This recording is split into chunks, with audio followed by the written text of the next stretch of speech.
রাজ্যের destination business কনক্লেভের ঐতিহাসিক সাফল্য দাবি করেছেন মুখ্যমন্ত্রী ডাক্তার মানিক সাহা। বললেন, অপ্রত্যাশিত সাফল্য রাজ্যের। এই আসরে 1,32,000 কোটি টাকার মৌন স্বাক্ষর হয়েছে। আজ কৈলাসহরে এই কথা বলেছেন মুখ্যমন্ত্রী ডাক্তার মানিক সাহা।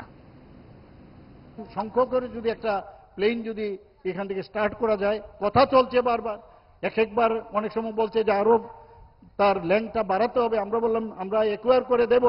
তো কথা চলছে, আমরা চেষ্টায় আছি, নিশ্চয়ই সেটা হবে। হলে অনেক যারা নর্থ এবং ঊনকোটির জেলার তারাও কিন্তু আগরতলার থেকে অন্য জায়গায় যেতে পারবে। আমরাও এখান থেকে যারা পর্যটকরা বা আমরা ইজিলি আমরা এখানে আসতে পারবো, সেই চেষ্টাও আমরা করছি। এখানে এই যে চিরন্তন ঐতিহ্য সেটাকে ঊনকোটির সেটাকে সামনে রেখে আজকের আমার সত্যি খুব ভালো লাগছে যে এই ধরনের প্রোগ্রাম ওনারা এটাকে কিভাবে ডেভেলপ করা যায় তার ব্যবস্থা ওনারা করছেন। আজকে আপনারা জানেন যে কিছুদিন আগে আমরা ডেস্টিনেশন ত্রিপুরা বিজনেস কনক্লেভ আমরা করেছিলাম 2026-এ। এটা ঐতিহাসিক সাফল্য। আমাদের এখানে মানুষ আসতে চায়। আমরা ভেবেছিলাম 800-র মতো আমরা এক্সপেক্ট করেছিলাম যে বিনিয়োগকারীরা আসবে। কত লোক এসছে সেখানে? 1200 বিনিয়োগকারী সেখানে এসছেন। এবং শুধু আমাদের দেশের না, বিদেশ থেকেও লোক এসছে এখানে।